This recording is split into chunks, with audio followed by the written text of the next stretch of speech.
जंग के 34वें दिन इस्तांबुल में बातचीत का नया दौर चल रहा है तो यूक्रेन में बम बारूद बरस रहे हैं। मारियोपोल पूरी तरह से तबाह हो गया है। यहां 5000 से ज्यादा लोग मारे गए हैं।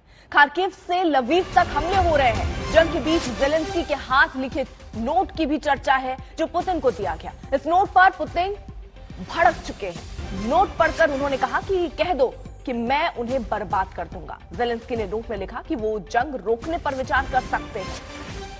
उसका जवाब पुतिन इस बात से कहते हैं कि कह दो कि मैं उन्हें बर्बाद कर दूंगा। ये बात पुतिन कह रहे हैं और जेलेंस्की अब बार बार इसी स्वर में बात कर रहे हैं कि बातचीत से ही मसला हल होगा। क्यों ना हम बातचीत की टेबल पर बैठकर बात करें। हालांकि आज जो टर्की में प्रस्तावित है मुलाकात दोनों देशों के प्रतिनिधियों की, उसमें भी ये कहा जा रहा है, जेलेंस्की कह रहे हैं कि जल्द से जल्द पुतिन के साथ जब हम मुलाकात करेंगे तो ही कोई समाधान हो सकता है। इसलिए जरूरी है कि पुतिन बातचीत के लिए आगे आए। लेकिन पुतिन दो टूक कहते हुए जेलेंस्की को चेताते हुए कि उनको कह दो कि मैं उसे बर्बाद कर दूंगा।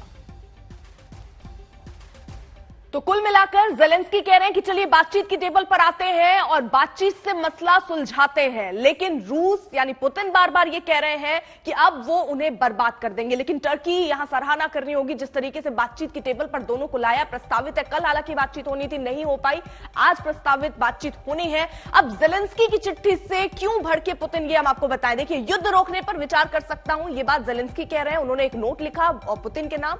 पुतिन कह रहे हैं कि कह दो मैं उन्हें बर्बाद कर दूंगा। यानी इससे साफ दिख रहा है कि पुतिन की मंशा क्या है। पुतिन जो अपना एम, अपना लक्ष्य बनाकर चले हैं, उससे कम में मानने को वो तैयार नहीं है। तो क्योंकि खासा नुकसान यहां रूस को भी हुआ है, ऐसे में पुतिन चाहते हैं कि वो अपनी ही रणनीति पर आगे बढ़े। वहीं 34वें दिन रूस का कहां कहां कब्जा होता हुआ आपको नजर आ रहा है। हम बता दें आपको, Lviv, Chernihiv, Sumy, Luhansk, Donetsk, Mariupol, Kherson, ये वो इलाके हैं जहां पर रूसी कब्जा हो चुका है। अब रूसी हमले किन किन जगहों पर हो रहे हैं? केव, सबसे ज्यादा हमला केव में चारों तरफ से घेर लिया गया है, वहां पर हमले हो रहे हैं। और चरनहीव में हमले हो रहे हैं। साथ ही साथ क्रीमिया, ये इलाका जहां पर इस वक्त रूसी हमले चल रहे हैं। तो कई जगहों पर आमने सामने की लड़ाई है, कई जगहों पर रूस ने कब्जा कर लिया। फिर यूक्रेन ये दावा कर रहा है कि हमने उसे वापस हासिल कर लिया, जैसे इरपिन जैसा शहर। इसी बीच एक बड़ी खबर आ रही है, जल्दी से उसका रुख भी।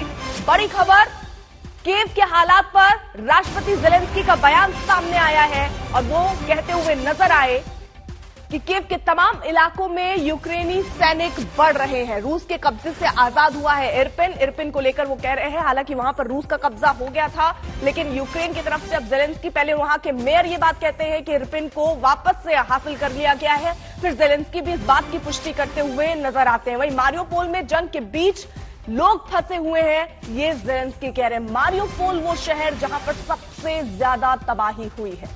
जेलेंस्की का बयान इस लिहाज से महत्वपूर्ण क्योंकि इरपिन पर जो बात हो रही थी, यूक्रेन फिर से दावा कर रहा है कि इरपिन पर उसका कब्जा फिर से हो गया है। वहां पर रूसी सेना को खदेड़ दिया गया है। इस बात की पुष्टि जेलेंस्की भी कर रहे हैं। हमारे देश, हमारे लोग, हमारे बच्चों पर क्रूर हमले हो रहे हैं, ये जेलेंस्की कह रहे हैं। रूसी हमले में अब तक 143 बच्चे मारे गए हैं।